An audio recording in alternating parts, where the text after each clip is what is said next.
don't you know? Hey, Man, What do you think? I love it, man. It's like Saturday morning cartoon ninja. Yeah, That's what I was going for. Yeah, and ripped it pretty quick, and we still. Man, Yeah, we did. Maybe you want to get a box of cereal and Yeah, exactly. sit Watch on some down. cartoons, Yeah. man. All right, here we are, episode 10. We got Rudy Love Jr. sitting in with us. This is great. Yeah. Sorry that we didn't have an episode for you this week. We're moving to Monday releases, so be prepared for that. We got our revisionist episode coming out. Those guys stopped by for episode 9. That's coming out Monday. All our releases are at 4:20 Monday morning now. Hopefully, that's what we're shooting for. We're trying to make Monday great again. Yeah. Well, and we're going to give everybody time. I mean, when you get the shows on Thursday and you got to see that the date's Thursday and then Friday, I mean, you got to make quick moves. We know a lot of people got kids and all that stuff. We're trying to give you some Wednesday, Thursday, giving you enough time to get ready for the shows coming up this week. So speaking of the shows this week. Yeah, here they go. Let's roll the graphic. Roll the graphic for that.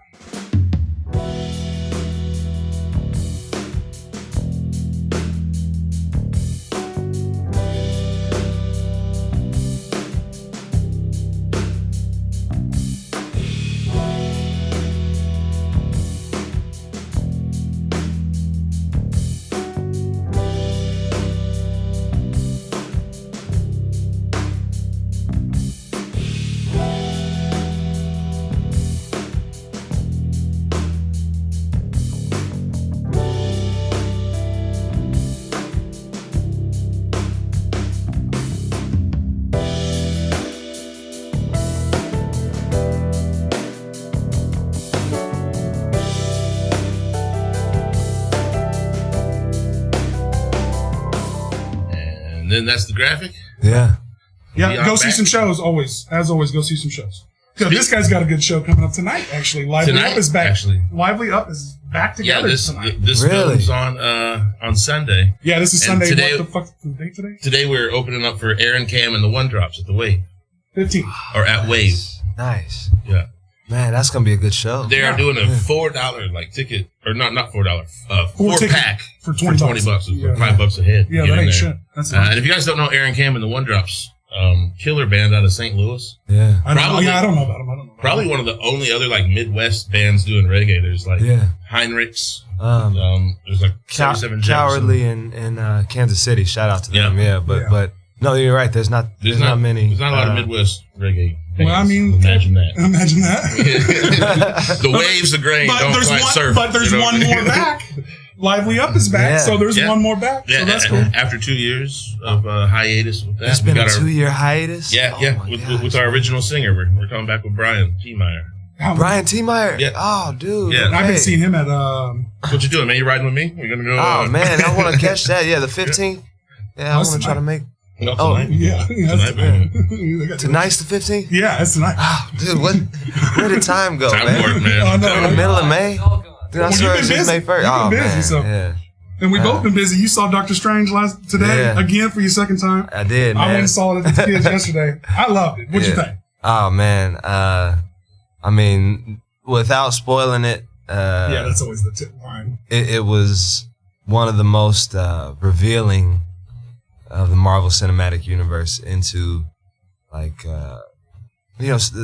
death and they wasn't scared. Like, I mean, there's some. Like I said, we ain't gonna spoil it, but wow, there's a couple of spots that make you go, all right, that's what we're doing. Okay. Some of the more supernatural elements of the Marvel Universe were better explained, and I think that by the time the third one comes around, it's gonna be like wild. Well, I was sitting there. I'm sitting there just like you when that Thor, because I've already seen the Thor trailer, but I wanted to see it on the big screen. Oh yeah. And then Mjolnir comes flying at the end. Like, I'm ready for that shit. I'm ready for Thor now. Oh, Lady Thor is gonna kick ass. Yeah, man. and you see Natalie Portman's all. Yeah, she's rocked up. Swole. Yeah. I gotta say, man, I have no idea what you guys are talking I know you don't, but we still gonna talk about it anyway. I'm scared. You didn't know that this is what this podcast is gonna be about. It's all Marvel. That's what it is today, isn't it? Well, I mean, I just finished up Moon Knight and Doctor Strange in the same week. Yeah, Moon Knight was fun as hell too, man. I liked all of the Disney Plus stuff. Man, I mean, especially if you watched a little bit of the What Ifs. Yeah. I mean, you got a lot of that in the Doctor Strange show. Oh, there was a lot of that in it. Yeah.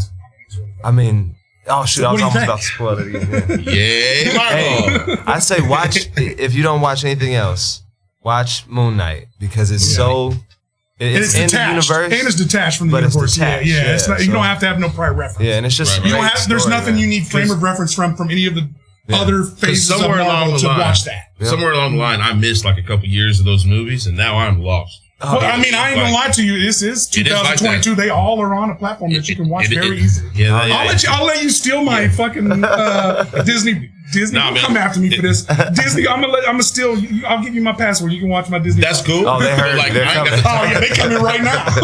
As soon as we post this on YouTube, I'm gonna get that weird message. That would be great, but honestly, I ain't got the time. Oh, you know what I mean? And I know you probably feel me on this, man. Yeah. How many projects you got going on? How many nights? Man. You got just stuff piling up. Yeah, I mean, we're having trouble. That's what I'm glad. And for both of you guys got a lot of shit going on. Yeah. Again, I'll say it. Thanks for doing this. I know you guys both got happy bands and concerts and rehearsals. All kinds of shit going on. You have to ritualize it is the key. So, and you have to move everything else. It has to only be about Marvel and only be about Star Wars. You can't really have a personal life. That's my secret. Yeah. So after Tuesdays, I got to rehearse with this new EDM group. We rehearse till about 12 in the morning. And then I wait. I get home. I eat something. And by 2 o'clock, Moon Knight was on. Or whatever Disney Plus drop on Tuesday morning. Or Wednesday mornings, I should say. So 2 a.m. Wednesday mornings is when I watch. Yeah, so and it's pretty much been that way since WandaVision. I love all that Disney Plus shit. Yeah. I ain't gonna lie. I mean, I followed every series they put out. Mandalorian, all of it. Book of Boba. Yeah, all that. So you said ritualize it. That's funny because I've been having that realization lately when, like, I'm coming home, you know, and that's usually what it is. It's like I'll come home and I will like kick my shoes off, you know, turn on Netflix or whatever it's going to be. You know, Disney turn Plus, that on Disney Plus in the future, grab my I'm finna give you.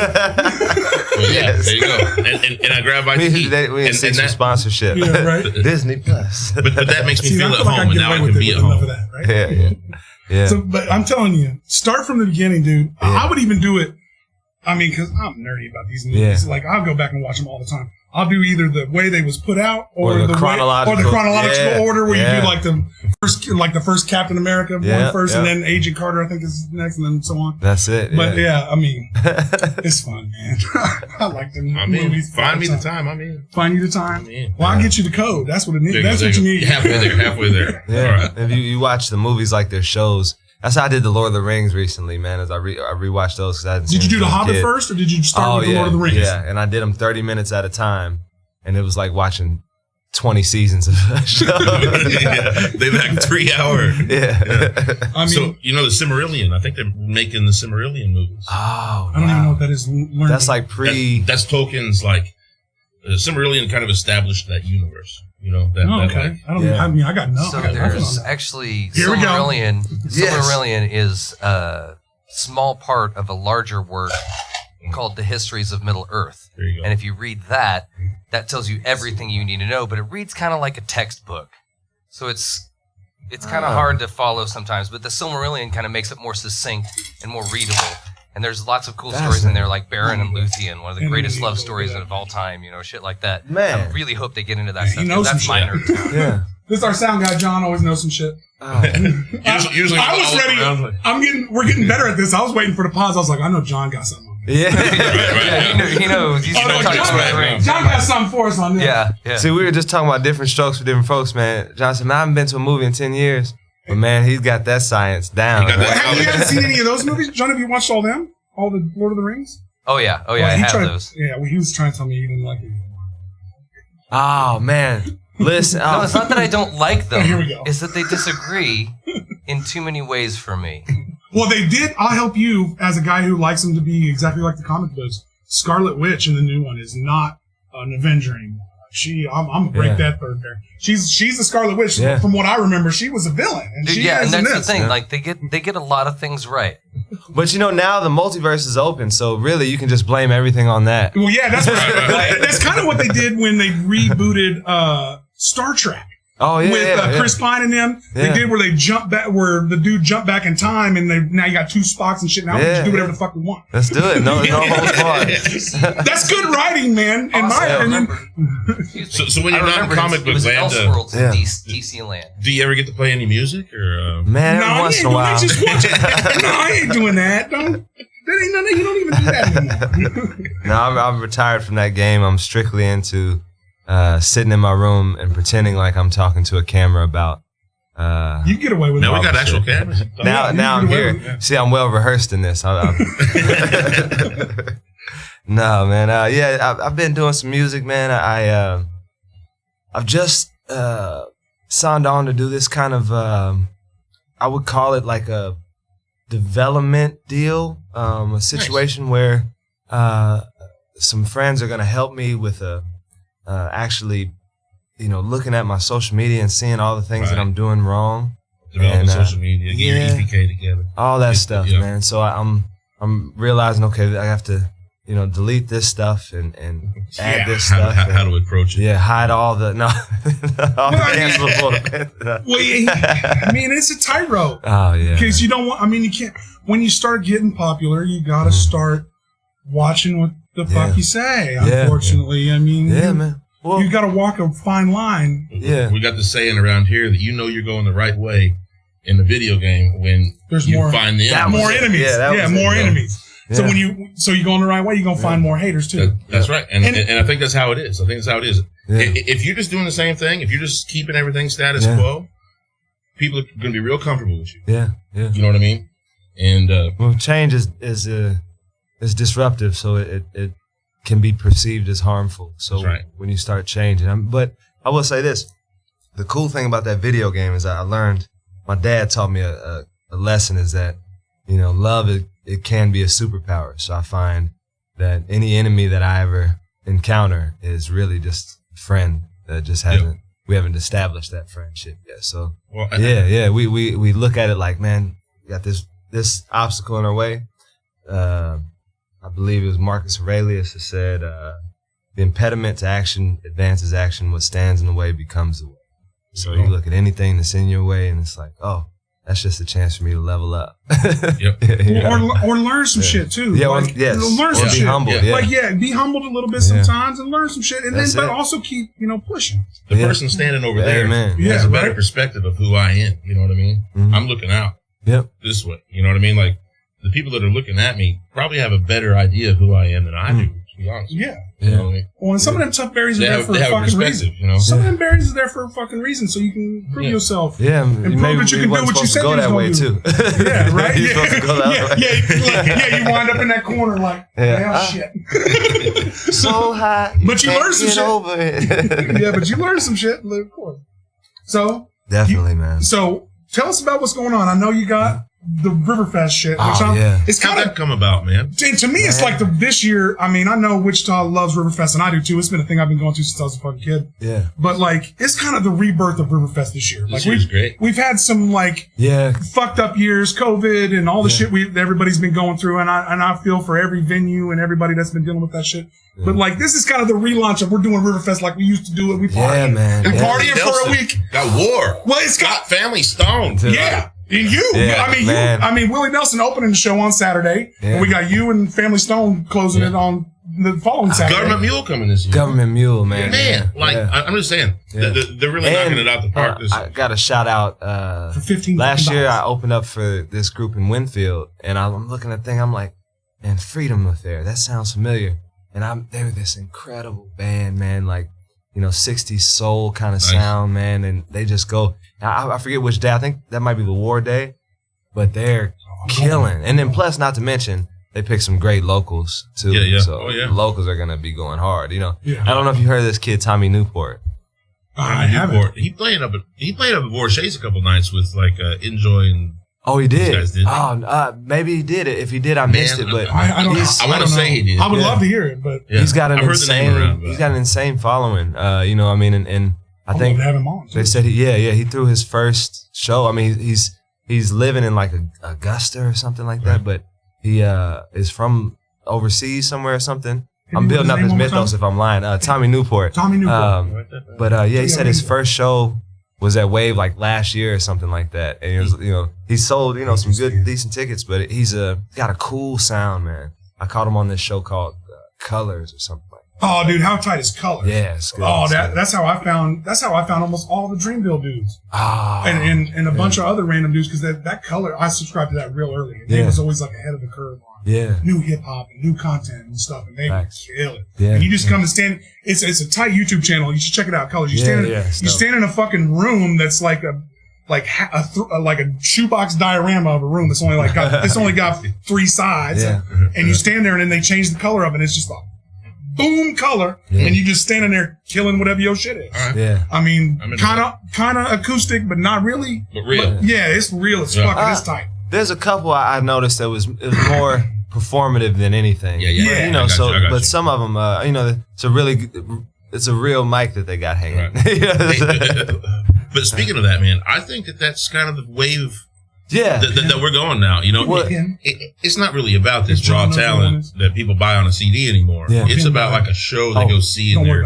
And you know, like a show you go see and you get a performance. And the performance is what gets people talking and doing this thing, you know. So like, it's kind of like the Tiny Desk too. Like Tiny Desk. And you did. Awesome. I've been jamming your shit all week. I'm I did most of the. I've been listening to hip hop music my whole life, and most of my experiences you had to travel outside of this area to find that music. So as I'm started doing this show and started getting more into the local scene, I'm starting to find all these great artists. I found your stuff with Charles III. I found you did a song with him called Worms that I jammed on the way here that I like a lot. Yeah. So like, and I really like him. I'm gonna try to go see his stuff too. I wanted to see these shows.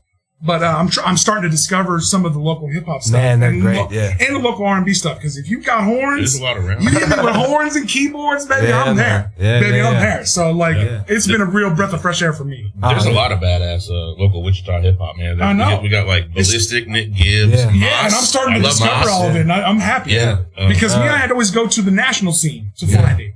Because it's not that I didn't see it here, but for the most part, they weren't getting as much push as they are now, and I'm liking to see that it's happening more. Yeah, man, I agree. I think it's and it's good because we're at a time where, you know, there's infrastructure being placed here. There's, you know, things like Muse, things like Nest, things like what Plainview and them are doing, and what we're trying to do with the old brick house space. There's places for artists to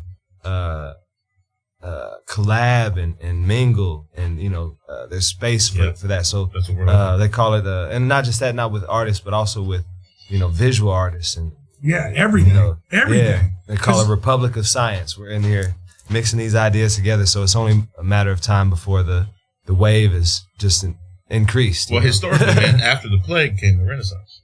Yes. So maybe we're here. Well, I mean, what I love and what I'm seeing is I'm going to shows, and I'm just the ultimate bro, dude. I don't play music and stuff. I just enjoy you guys, all you guys. But I'm going to shows. I'm getting to see local artists, some regional artists, maybe if I'm lucky, a national artist. There's somebody painting in the corner. We got, Wichita's doing some things. There's doing a lot of cool shit going on, and I'm really loving what it is.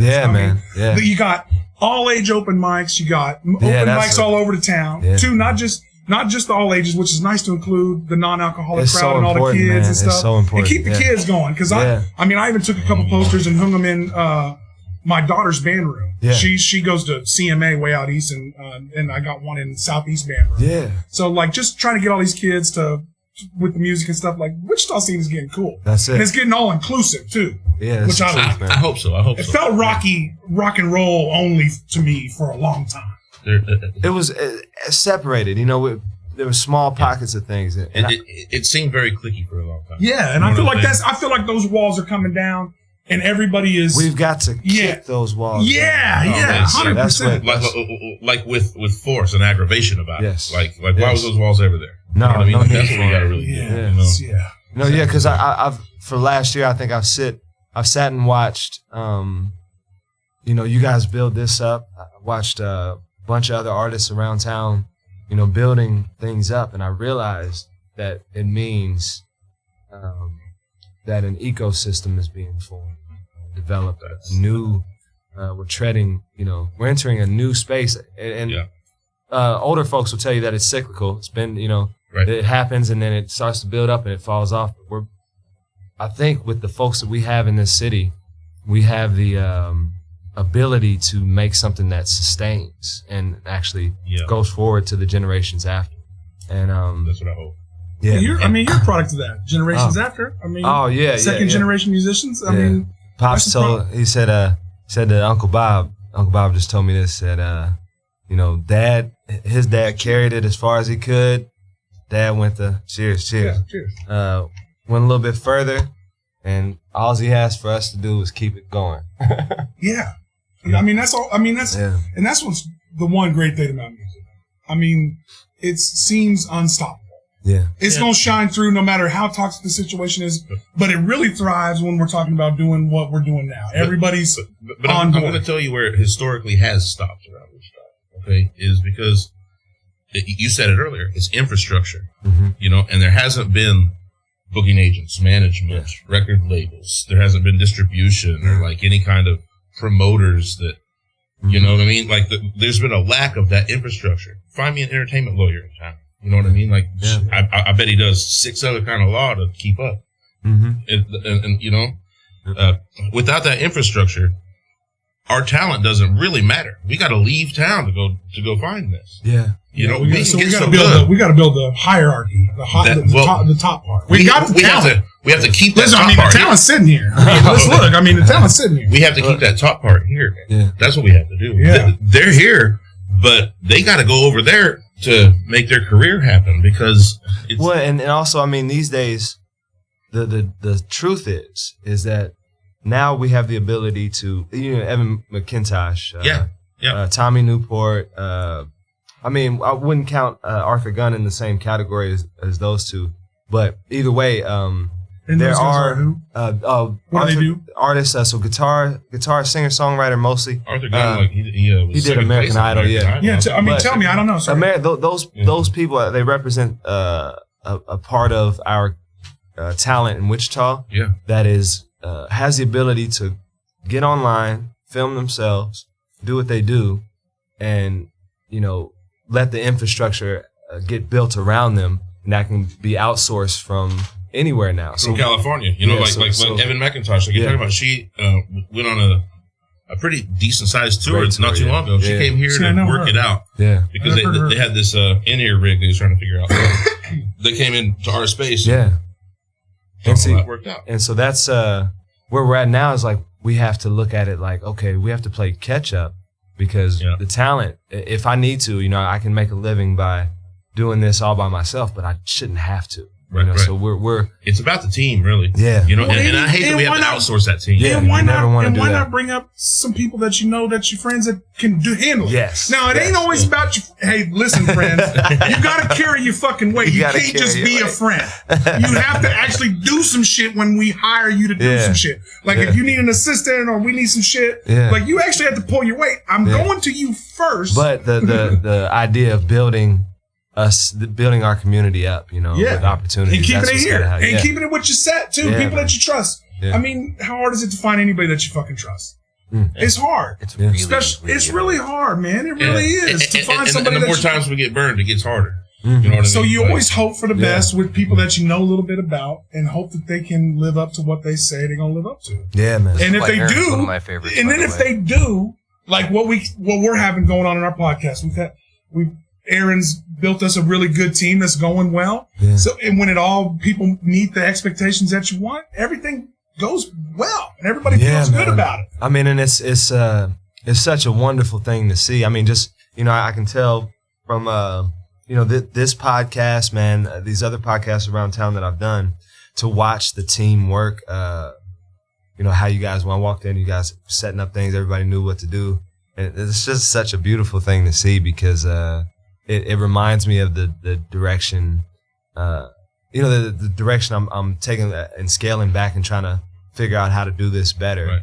You know, I can see a clear goal. I'm like, okay, the way that these guys operate, I'm digging that. So I appreciate that. Yeah. Well, yeah, and it's nice. I mean, it's nice to learn from each other. That's what's great about this. Yeah, man. I mean, that's what's great about. Yeah, we want to lift the whole scene. Everybody here. I mean, shit. How rising tide floats all boats. I mean, that's my favorite. That's my favorite quote. Rising tide raises all boats. We got a lot of one-liners around here. And I learned a ton from a young kid, Hector Alman. Yeah, he's he hit me up a ton, and even Johnny from Ghost Town Strays, they hit me up a ton. Yeah. Those guys, like after we had them on the show, even Matt and Ballard, like. staying in contact and learning what you've learned off how to beat the Facebook algorithm or how to make this work or how to make that work. Like, I love that part of it. That's the great part of it. So is like that, and that's the vibe we try to create. So I want to share this with you guys. Like, we had the entertainment town hall. Yeah. And that happened today. It's actually happening like now. Yeah, you had to miss it today. Thank you for being We had to film this, but we had the entertainment town hall. See how much this we started that out of like Heather Richardson reached out to me and I offered the space up. And it's been going it's been going really good. And don't let me fuck her name up on camera. Santia? Yeah, Santia. Santia and Noah. They stepped right up. Santia is on her shit all the time. I love her so much. We've got a really good team kind of running that entertainment town hall thing. Good, man. Good. And we have that going on at the White Building with Des the Poet. Nice. And they're doing a mental health thing today, right? Yeah, today we have a speaker on mental health. Yeah, I mean, and you know what I mean? Yeah, and thank you for being here for our podcast. I know that was something that you were supposed to be at too. Well, and I kind of told them like, y'all take notes, man. I'm needing something right now. You know, like shoot this future, take video. Life ain't been very easy. So who doesn't need mental health coaching advice at any time? Yeah. Whether you're a musician or a fucking person that works 9 to 5, whatever you do, we all need some objective perspective on how human brains work because we all fumble on our way through. And honestly, like from experience, get it when you think you don't need it. Yeah. Get it when you think you don't need it. So that like when you need it. I got a daughter that's 12 years old, and she's a 12-year-old female. So like I'm thinking about getting her a therapist to talk to, just so she has someone besides us. Well, hey, I got the numbers for the good ones. Do you really? Yeah, we'll talk. We'll talk. Yeah. Like that's something I'm looking for even my 9-year-old son. Like you can only and I've coached them in sports too. So like they have listened to my voice over and over again, and no matter how right you're going to be, sometimes you need to hear from somebody else or just a different opinion from somebody else. So I agree. Seek help even when you think you don't need it. Yeah. Because you do. You're going to be in a better space to receive it when you're not freaking out. Yes. Right? Like that's. So anyway, let's circle back to all the Riverfest stuff. Yeah, how'd that happen? Yeah, so that's where we really started. So they're piecing, they're thinking of things for the closer. I think June 11th was the last thing to figure out for the whole thing. So Adam and Jesse called me from Wave. They're on the thing they're helping out with it. They said, "Hey man, we're thinking about doing something for your dad and Mike Finnegan." Oh, and Adam said, "Man, I'm just brainstorming here. Like, what if we had the Monophonics come in because his dad, Kelly Finnegan. He said, what if we had Family Stone come in and then you jam with them?"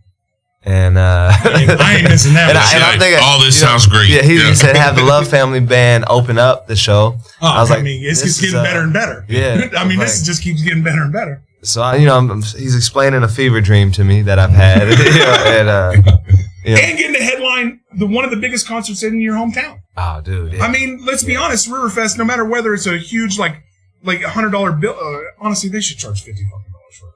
They can do it. 15. But 15. All these shows you get for $15. They do it for the love, man. I think it's and it's something that we should be proud of. And I hate when I see. I was seeing after the announcements, I was like looking up and seeing people mad about Willie Nelson being old. Like, bro, that's every year, man. That's every year. They find something else. Yeah, you can't pay attention to that, man. Like, you mad because a legend has lived? Go see him one more time so you got a story to tell before he dies. What the fuck are you talking about? Yeah, and he's still cranking out that stuff. I fight people on that because I'm against ageism in that way, especially when it becomes to creativity. Because I know Dad.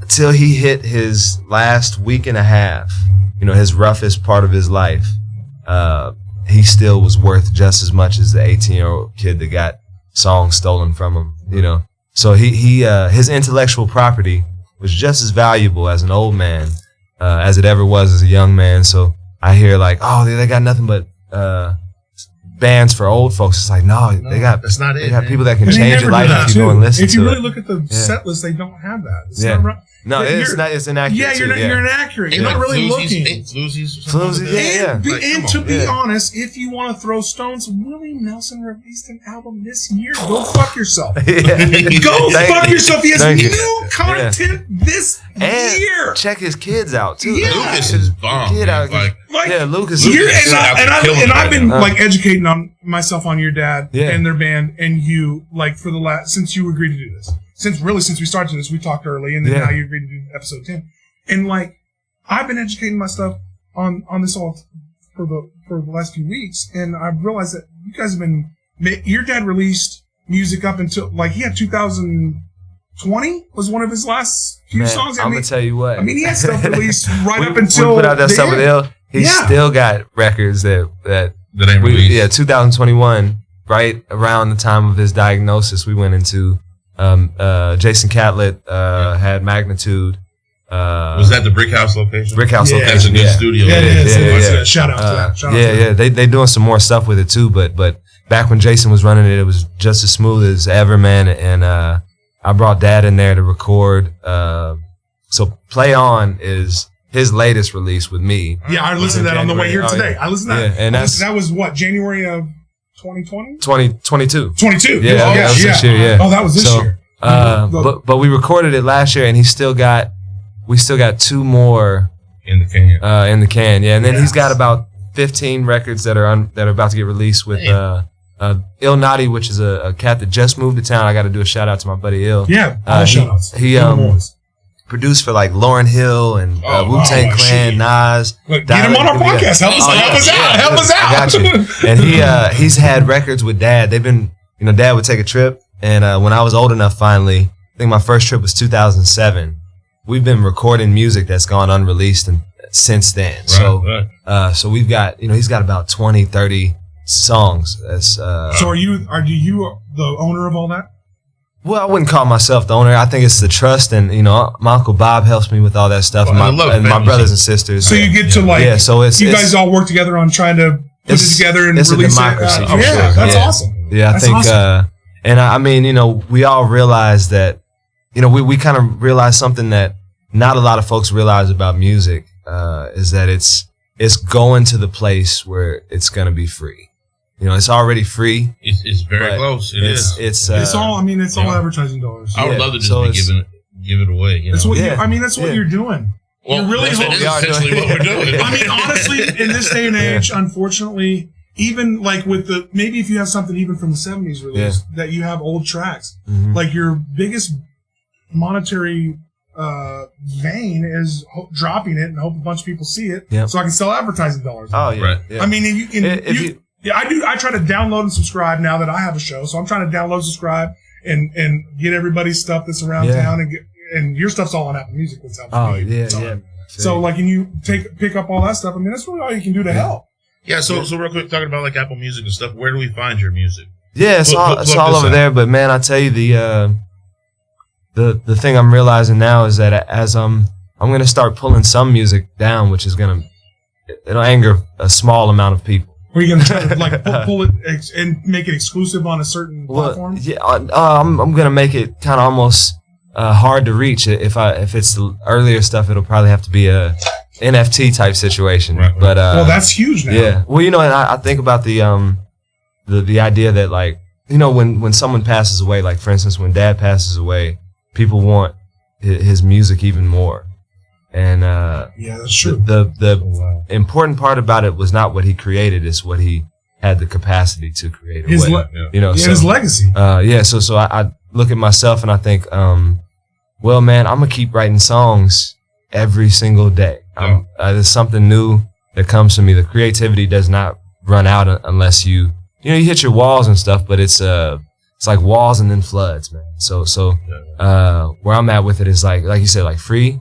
For the most part, I mean, but the older stuff, the stuff that I feel like, oh man, this could have used this and this could have used this. I want to control it. Yeah, control it a little more. Yeah, hide it a little bit and mainly because it, man. Yeah. There's always that. You know what I mean? Like hide this away. And I even looked at some of your stuff. I looked at your LP that was like it's over 2016. Yeah, man. It's good. Oh, It's still good. Man, but to me, like, so if you're pushing to trying to control all your content, which I would be as an artist, because I'm trying to have all my shit. I mean, right? Yeah. I mean, when you're young, you give it to anybody. Yeah. It's time just so somebody can hear Oh, it. and I did. I mean, that's just the way of the world. You're going to give it out to everybody. Yeah. I mean, so, and then you get into these different spots where you want to have it back a little bit, Yeah. too. I mean, I understand that, for sure. Yeah, I've just been a bass player, man. It's been real easy for me. Like, I'm always a side man.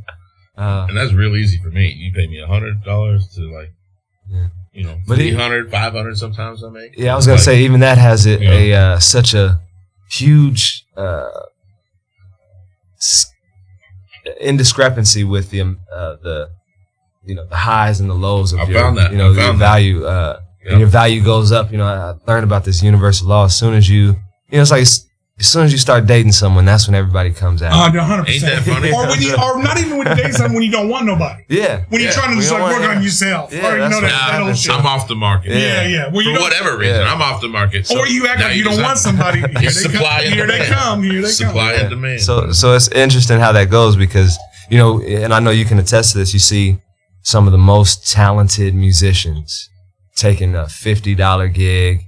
You know, they might have just played with so everybody, and they're good enough to play with anybody in town. Yeah. But they're taking this gig because that they shouldn't take. Yeah, well, yeah, and I mean, kinda. They know they shouldn't, but man, who's to tell them that they shouldn't because they need the. Well, and a lot of it, what I respect about you guys is going home sometimes with not the money you deserve. Is you love this shit. Yeah, man. That's what I love about you guys. We would do it for free. That's what makes it. That's what I got to do this. Well, and I'll tell you what, for you guys, I'll tell you, even for our sound guys and our production guys, that's what makes me love this shit. Is how much you guys love this shit. Amen. So if y'all passionate about it, I reciprocate that energy like a motherfucker. We ain't made $1 in 10 episodes. Yeah, we ain't doing. We're doing this just because we love this shit. Do it for love. I mean, we try I to can count the dollars we spent. Oh shit, I can too. You know, shit, me too. Well, actually, it's real easy to count it because it's all on his card. Man, you know, what's interesting is just the booze and stuff, but for the most part, I mean, you providing the studio and all that thing, and John's work and Theron's work. I appreciate all of you, by the way. Teamwork makes. Yeah, I know exactly. It does. It does. You got to invest your time. Yeah. No, I was saying about spending. You know, I've been a gigging musician my whole adult life, but I joked about it because I recently just transitioned into it's the first time not that I made money off of being an artist, but like I'm actually not in debt for being an artist. Well, you're not, and you're not desperate. That's why I'm now I'm a full-time artist. Well, you're not a desperate artist. Yeah, well, it's that thing where it's like, you know, you go play your Mort's gig, you play, you know, you might be able to pepper in 40% originals. That's cool, but, you know, I played around LA the same way that I've hit Wichita. Places where people, they like to hear you, but they're not, it's not like, oh, man. They're not really. Yeah. Yeah, you got to hit them with them covers and shit. Yeah, if Rudy misses the show, we can just get, you know, we'll get Harrison, we'll get whoever we need. There's some talented folks all around town. There are. So now stepping into that lane. lane. The crowd sometimes. Yeah, play take. But I will do. I love to hear you say what you said. Yeah. Is that you mix in some for them, but still do your shit. Oh yeah. Because you can't get off that tip if you don't do your own music. Like a comedian has to go and work. You know, I think about like Coal City, Play On. Well, I had help writing Play On, but with Coal City, for instance, I took it from 2017. I started playing this little piano part, and so I would, you know, I'd be about to start, and I'd play that piano part, and I'd look in the crowd and see if anyone's like, oh, it's kind of a pretty piano. And then I started formulating lyrics. I had a version of it in 2018. I played at the Hotel Cafe.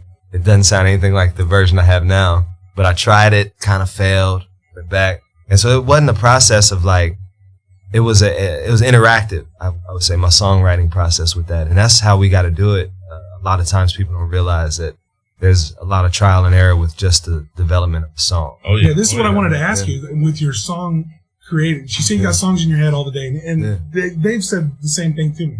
So like, as a musician, when you got this shit just coming to your head, do you write the instrument for you? I'm asking about your process. Yeah. So when you got songs that you're trying to create, you got something you're trying to go, does it come to you on the instrumental side or the lyrical side first, or is it different every time? Different every time. Yeah, well, it's you know, I can kind of almost categorize it. You know, sometimes it's like song that I got led to by, a drum beat, a song I got led by a piano, or just sitting in my car thinking a thought. Someone said to me today at the gym, they were trying to convince me to be more positive on Facebook because they follow me. They said, Rudy, man, I like what you're doing. Just remember, the DNA to a happy life is be positive. Yeah, the less cringy you can be in any moment is the best. Yeah. Social media, real life, dating life, whatever you do, the less cringy you can be. If you're going for that kind of thing, the more cringy. Yeah, I mean, you can't take it Shock hard. rock is real. I mean, you can't stir the pot sometimes too. I mean, sometimes the motherfucker needs to be stirred a little bit. What was that cat? Man, he just yells. Like they loved him too, man. He would be in his backyard, like hobo something, man. It's on you. I got nothing. He's like a rapper, but it's like real, just emotional, and it almost makes you feel uncomfortable. But you keep looking at it, you keep listening to what he's saying, man. And before you know it, you're saying. Or I wouldn't even say it singing along, but you're chanting these things with him, I think I've heard what you're talking about. Yeah, it sounds like overly emotional teenager rapping his lungs out. Yes, the dude screaming in the backyard. I'm there finally. My racehorse finally crossed the finish line, but I have seen that, but I don't remember much of what he was doing because I've just seen a reel. Yeah. I've just seen a reel of it. I watched YouTube, man. I watched this thing called, cringe moments, basically like hours of just cringy moments where you watch people do interesting things or bad things happen, and you watch people's reaction, and that type of stuff. I love that, man. But I don't know what we were talking about before, but you guys gotta check out if you ever just type in cringe on YouTube, and it'll take you down to. I'm just so surprised you have time to do this shit. Oh, dude, y'all all got dead time. Don't act like you don't. Everybody's got fucking dead time. It's just what do you fill it with? Listen, I want to say to all the people. You got some maybe not you. Maybe not you doing a lot of shit. Most nights I get done. Create some. If I can say something to you on this podcast. Create some fucking dead time for yourself, and you're gonna go crazy. When I'm ignoring all those text messages, important emails, all that stuff. Just know that I'm on YouTube. I don't know. I get anxiety. Well, no. What happens is, this is a real conversation. Is that I get anxious. I look and I'll see messages, and I'm like, okay, I'm gonna respond back to this person. And I think, well, if I respond back to this person, I gotta do this and I gotta do that. I can't be seen as picking favorites. Yeah, no. Well, you pick your fucking favorites. Who cares? Well, yeah. They don't know. What you learn is that naturally you just do what you gotta do. You're gonna do it anyway. Fuck them. Yeah. And I get the same anxiety messages too about people really wanting some shit from me, and you're like, fuck you. Look, man, I am like sorry. I mean, I love you, but still, sorry, I can't be there for you for everything. I'm somewhere between hours and days of my limit on Facebook. Mm-hmm. Like, and that should be congratulatory. I should be like feeling like, oh shit, I got like 5,000 people on my social media. Why do they cap that too? They just do. Yeah. But they don't want you to get instead of this like congratulatory moment, I'm feeling this anxiety of what am I supposed to do now? You gotta weed some motherfuckers out. I think that's the hardest thing, because as soon as you open up that friend list, but if you look through, you start seeing people, you'll be like, I can't delete them. I know them from that. And they're friends with them. Yeah. And that yeah. You're just oh hey. Quick. I started looking. I don't want to delete nobody, man. Yeah. I started looking at people delete, and I was like, oh man, but I really like the way that their dog took that picture. Man, their kids, they look like they have a beautiful family. I can't do that to them. I feel you. Guys. So really, let's quit blaming everybody else and blame Facebook. Take the 5,000. Why kept me? There's, I don't need a cat. The Wichita swells to over 1 million people in the workday from the outside. We have close to 600,000 plus residents in the city limits. Yeah. Like, fuck off, dude. I can only have 5,000 fucking people on my Facebook. That's a neighborhood. I'm trying to see what Twitter knows. Well, I mean, with Elon Musk buying it, for sure. We'll see what he has to say about it. Hey, did you guys hear that Elon Musk bought Hayesville for $86? Well, I feel like he's in debt already. The water's terrible there. No one gets taller than 5'6". It probably wasn't a value buy. That's sorry, Hayesville. That's sorry. Yeah, oh man. Hey, well, recently you guys catch the Junction City hip hop Wichita kind of beef that some artists came out and said that. Oh no! Please tell me that happened. Yeah, was that out of Rosebuds by any chance? There's Junction City fucking like real great hip hop artists. I'll listen. Yeah, and they play this bar called Rosebuds. That's why I'm asking. Rosebuds. Oh, do you know a place in Junction City? That's the thing is what I said about it was my stance on it was like, somebody said, I think it was Rel who has a shout out to Rel's got a dope podcast, dope dude. Oh, I'd like to get in touch with him. Yeah, please. Sure. Yeah, Rel. What's his name? Rel. Yeah, Rello, I think on Facebook. But he said, oh no. But he said, what do we got to prove to Junction City? I was like, we got something to prove every single. If you do this music thing and you love it, it's every day. You got something to prove every day, and it doesn't matter if it's Junction City. But we ended up agreeing on it. He said, don't have a verses though. Come bring 10 artists from Junction City, bring 10 artists from Wichita.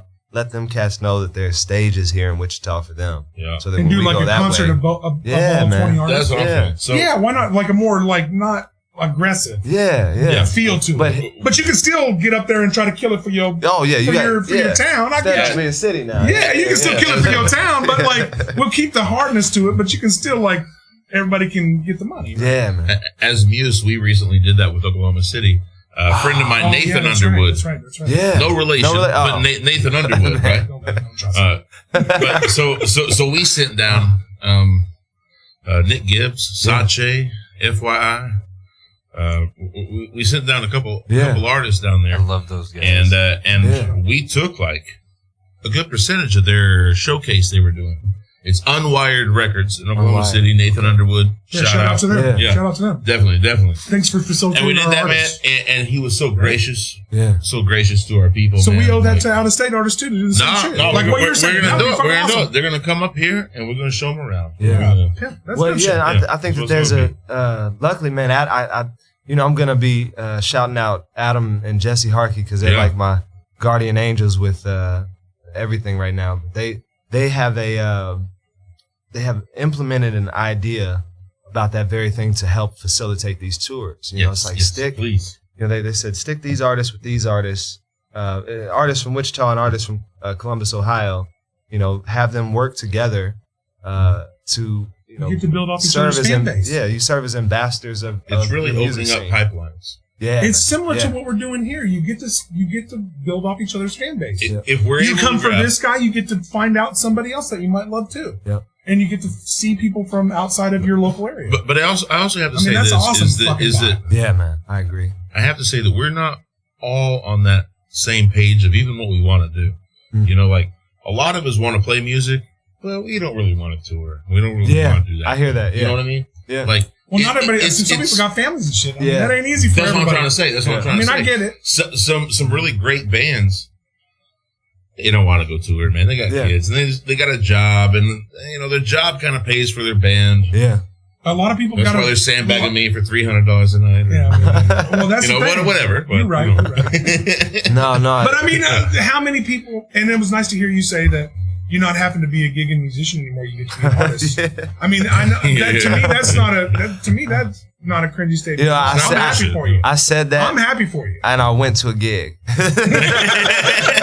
That's what I felt. I was like, well, this motherfucker's still doing gigs. I ain't go see him. Yeah, no, but the thing is now I know it's like, man, the art, it has to be more for me than, man, okay, I made this little $100 tonight.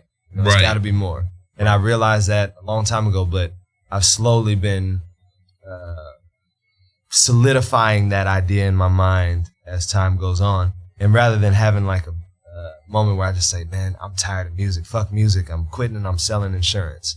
I said, no, what I have to do is I have to find a way to, a guy told me, man, actually a guy with it's messed up. I've been to this man's house. I don't remember his name. It's usually when cameras are on me, I'll forget someone's name. Yeah, dude. But names and I feel you. This guy, he wrote, so thank you. Everybody thinks it's T-Pain, but he wrote this Lolly song. It was like, Red Lolly, Red Lolly. It was like in the 2000s. I know. Yeah, he was on that, and he shout out to that guy. We don't know your name. Fuck off. Yeah, man. Thank you for the advice, because he said, what you need is 100 people buying $100 worth of merch a year, and you can be you can. Oh, he put a good formula in your head. Yeah. Sometimes people will say some shit like that, and some shit will click to you. Yeah. Sometimes just the right guy will say the right phrase, and you go, "Huh, yep, that math ain't hard to do." I said, man, I said, why value, people who will never value, or why place any kind of like, why should I say, hey, get to my show, come to my show, you need to be at my show. And it's like, no, man, maybe they were never coming. The folks that are there, whether it's 7 people or, 70,000 people, it's important to focus on the ones that are, like I went and saw Fish at Madison Square Garden recently. Oh yeah. And I want to talk about your New York trip. Oh man. So pimp that a little bit. So you segued into it without me having to say shit. Man. So what was you in New York for? So I was in there. So there's this new crew that I've been playing with, man. It's an electronic dance music jam band crossovers. Is this the EDM stuff? You were talking about that. I can't wait to hear it. Yeah, it's like a combination between, it's a lot of different elements, but I say like predominantly like rides the chill wave kind of vibe. So yeah, man, it's good stuff. I can't wait to hear it. Oh yeah, man. First show's it's an undisclosed location, but you guys got access.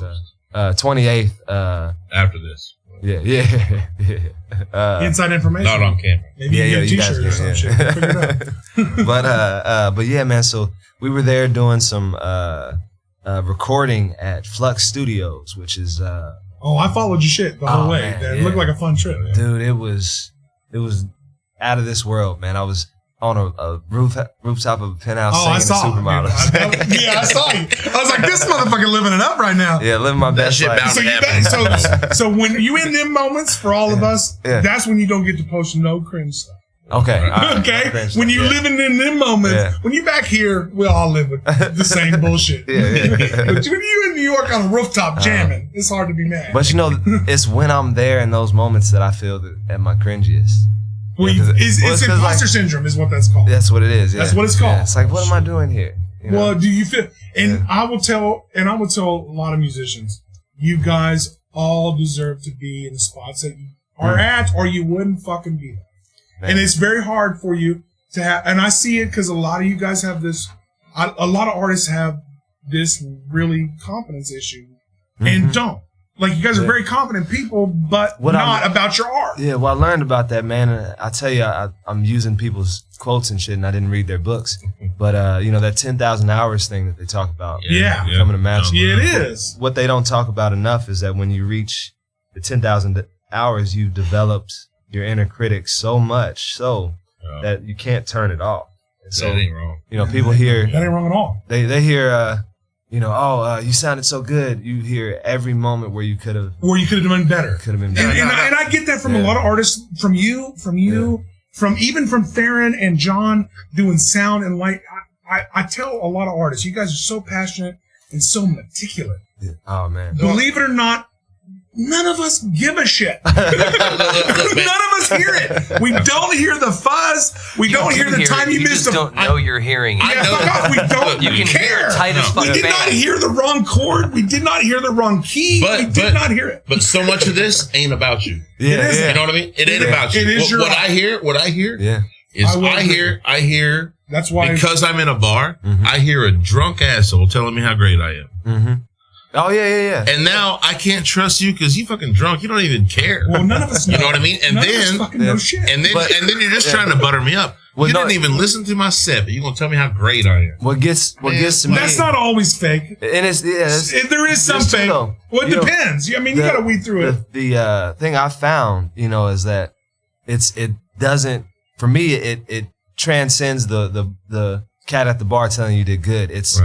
It'll be my peers, man. It'll be, someone like you tell me I'm good. That's what I'm thinking about how good you are and how, when we're playing together, I don't hear your mistakes. I hear my mistakes. You know what I'm saying? Like, and what I'm telling you, I represent to all of you guys that none of us hear any of your fucking mistakes. We don't. We don't hear it. What I'm saying is honestly, when I do tell somebody that I genuinely appreciate them, that's honest, because if I don't, I'm gonna say something like, I don't either. "Man, you look great tonight." Well, I've heard you guys give you fake compliments about your own selves. Well, You're like, we did a set yeah, today. we did that. Like, we did that, guys. It's like, what the Whatever fuck that you was, mean? we fucking did that. You know? The idea that I have that I keep telling people is it's not that great musicians don't fuck up. It's that great musicians fuck up in the right ways. Yeah. Well, you guys are. I always think you guys are harder on this shit yourselves, and make man. it sound You guys are hard on robotic. yourselves, and that's Yeah. okay. Yeah. All artists are harder than themselves. I get it. If you're time aligning shit and pitch correcting shit, you're just gonna sound robotic. The life is gone from the song. Yeah, don't do it. You have to have some of those fuck ups. But if you have a whole lot of them, you don't sound as tight. And even you, as someone who's not a musician, can hear a band that's tight as fuck. Yes. You don't know why, but it's because they're not fucking up as much as others, or they're fucking up in the right ways. 100%. Man, From a sound guy. Thank you, John. works for this And a guy. musician. Yeah, well, I mean. 100%. Yeah. No, you speaking some truth, man. I worked for this guy in L.A. and he was an asshole, but he had a good quote, man. He said, "Imperfection is the new perfection." Yeah, And like how the he's- raw. It's kind of like the raw shit works. So, I mean, it is that way now. well, I mean, that works in this medium for sure. In podcasts, like if you kick some shit over or like, fuck it. Yeah, like, why man, we no. editing that out? That's a part of it. Sometimes it ends up being way more interesting than anything you could have contrived. You know, the organic, the real is a valuable thing. That's why live is so. That's what hits your fan base. Yeah, They can relate to that shit. Yeah, you know those times where you get so emotional that you can't get out this word, so you mess this up, but it's because of the emotion behind it. You know, some performers that I've seen, they have the ability to make. This is just like you said, John. Is that it's way more beautiful to hear the inconsistency sometimes. Pops, that does your mama know? A lot of people don't know about how that beginning or how the chorus comes in.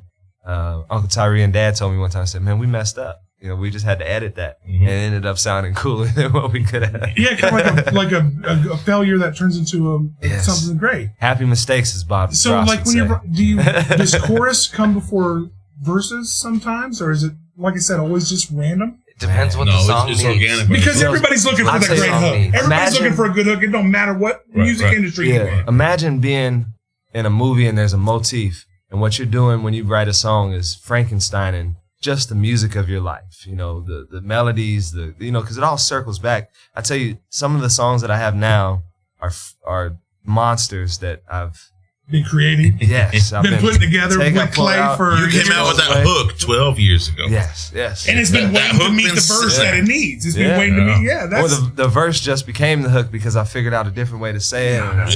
That's that fun. whole thing, That's what's fun about you guys, especially watching you like scope all that stuff together. So have you been like practicing with the Stone family? No, so they how's get that in- going to get ready for Riverfest? True. It's gonna Because we're be getting wild. close to having to wrap this. Oh, yeah. So let's so hit us with all the Riverfest stuff and how that's been going with them. So I gotta to set this up. I go a week back or a week, couple weeks in the future, but a week back from the Riverfest is that I'm playing Bradley Fair June 2nd, opening up that summer concert series, and from there I just got rehearsal after everything for not just for River Festival, but the Smoky Hill River Festival in Salina. I'm playing with Love. That's always a pretty big show. Yeah, so we're doing 5. So you're doing it with them there too as well? Yeah, so the day of the 11th, I'm going to Salina. I'm playing 1 and 4, and then I'm driving immediately back here to play with the Love family and then play with Family Stone. So rehearsals, they're talking about doing rehearsal the night before, which would be the 10th. So after I got done playing in Salina, drive back here, rehearse with them, and then. But my cameo is pretty limited. I'm singing one of the or a couple of the songs that Dad sang backgrounds with Sly back in the day. So Nice. Let me know if I can help you, man. oh, way to man, thank you. and Okay, way to get for sure. and a nice tribute to your dad too. You Yeah, can, like, man. do some of his shit too. That's Oh, awesome. and the Love listen. Now Give us it all. Baby. I love. We got time for it. I'm a huge Sly and the Family Stone.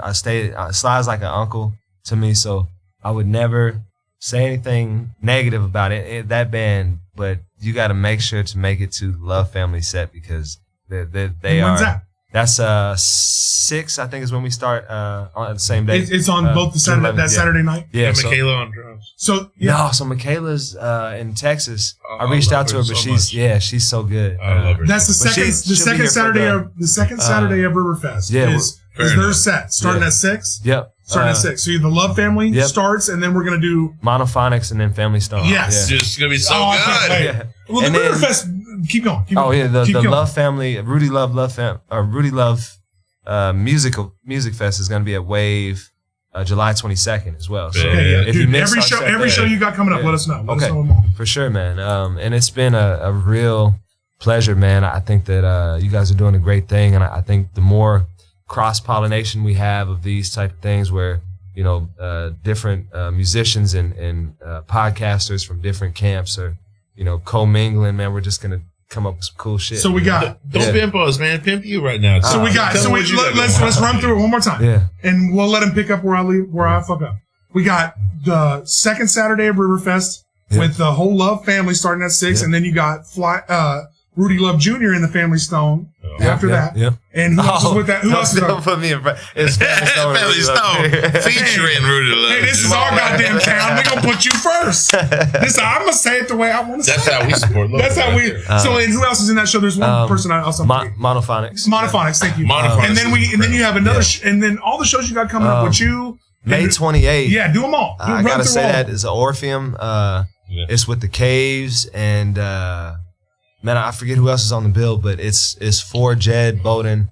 Man, shout out to our homie, man. So Jed Bowden, his house burned down. Is it? Is you say Bowden? I've been saying Bodine, I think. Bowden. I think it's how Bodine. I've always. Well, Jed, we're sorry. Anyway, Jed. Austin, It's your Jed. name. I feel like JB. An old friend of mine was friends. Yeah, man. But anyway, his house burned down, man. And this guy's been such a huge influence. So we got like a on tribute show to help him out a little bit. Yeah, man. We got the. What time is that in day? That's the same day we're doing the after. Well, shoot, I'm giving away too much. This is what you're here for. Give us the inside info, Rudy. We want the inside. Just know that on the 28th in the evening there'll be a great show at the Orpheum. And then if you see me, there might be an after party that this guy's going on, somewhere. Allegedly. Allegedly. And what else you got? You got the Orpheum, you got that. Like, keep going. I know I saw a bunch of shit on your. Yeah. You can even draw it up if you need to. Man, I know we got like. We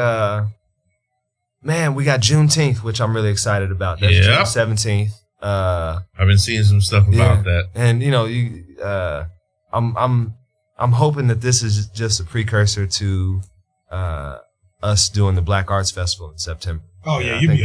Why wouldn't they stopped doing it for a while, but let's talk about that. Yeah. The one at McAdams Park. Yeah, it used to go so hard. Well, I used to work it all the time. I worked for the city for a long time for the park, so I used to work that McAdams Park. Yeah, man. I mean, it was always a great show. Talking about like one time it was Pops and Zapp and Roger Troutman and they used to have the coolest. Did COVID groups. kill this thing too? Well, no, I think it died earlier than that. Really? I'm pretty sure. So we got to get with Parks and Rec in town because Parks and Rec used to put that on. Yeah. So.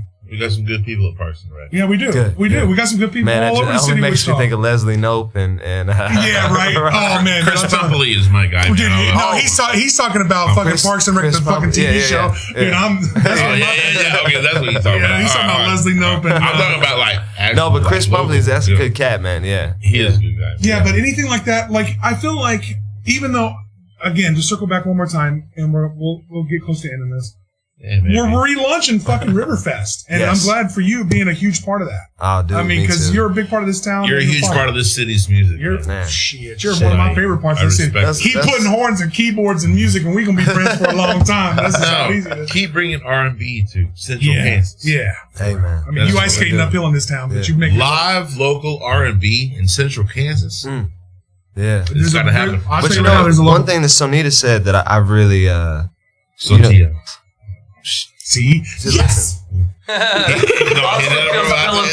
all good. It's all good, guys. It's all good. It happens a lot. So you didn't see that, Santia. I'm clipping so one thing Santia said.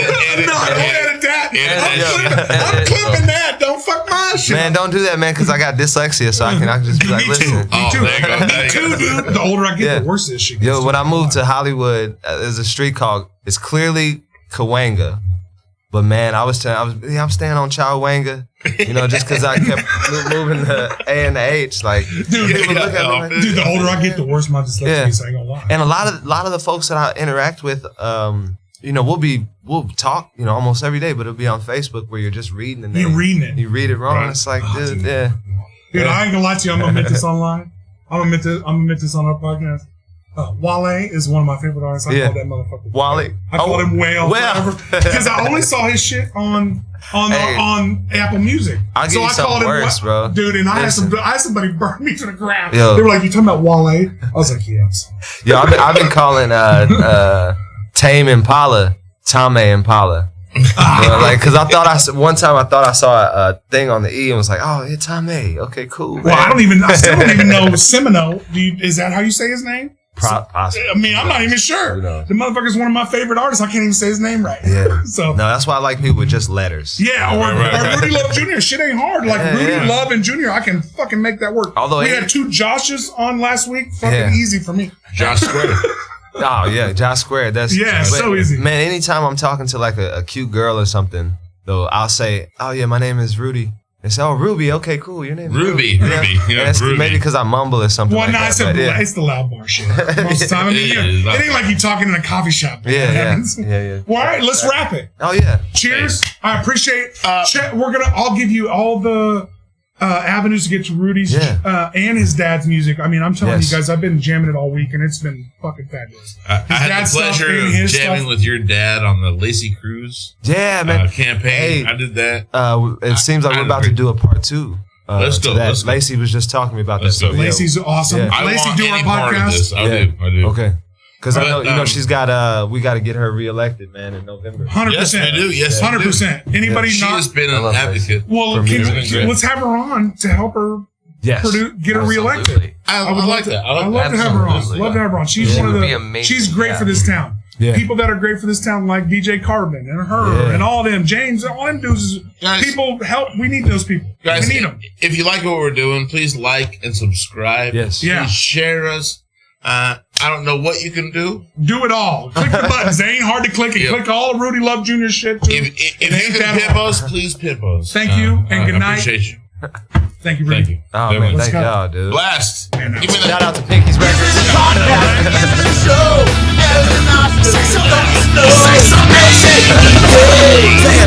Say another.